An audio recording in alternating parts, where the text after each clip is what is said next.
ఒక వర్తకుడు తన వద్ద గల సరుకును ధరను 20% పెంచి వాటిపై 20% డిస్కౌంట్ ప్రకటించెను.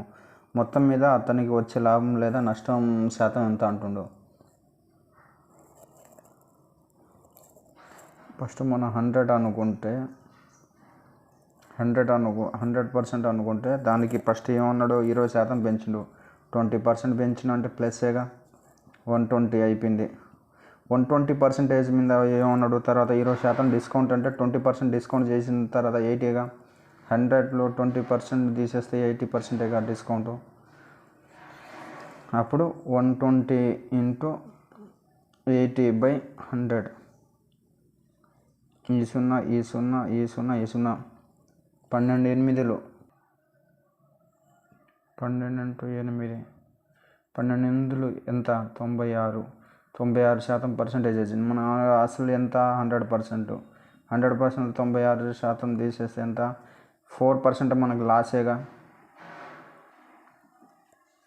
లేదు ఇలా కుదరదు అనుకుంటే ఇంకోటి జడ్ సూత్రం ఉంటుంది. జడ్ సూత్రం అంటే ఏందని తెలుసా, x + y + xy/100 ఇది చేయొచ్చు. అంటే 20% పెరిగింది, తర్వాత 20% తగ్గింది. డిస్కౌంట్ అంటే 20% తగ్గడమేగా. 20 × -20/100. ఈ 0 ఈ 0 కొట్టేస్తే ఈ 20 ఈ 20 కొట్టేయచ్చుగా మనం. -4 వస్తుందిగా. 2 × -2 అంటే 4గా, -4గా. ఇంకొక లెక్క చూద్దాం. రెండు సంఖ్యలు మూడవ సంఖ్య కంటే వరుసగా 30%, 37% తక్కువ అయినా రెండవ సంఖ్య మొదటి సంఖ్య కంటే ఎంత శాతం తక్కువ అంటుండు. ఇప్పుడు మనం ఫస్ట్ సంఖ్య, సెకండ్ సంఖ్య అండ్ థర్డ్. ఇప్పుడు ఏమంటుండు, థర్డ్ మనం 100% అనుకుంటే వరుసగా 30% తక్కువ అంటే ఫస్ట్ సంఖ్య అంటే 70%గా అవుతుంది. ఇది 37% అంటే ఎంత, 100లో 37% తీసేసి ఎంత, 63గా.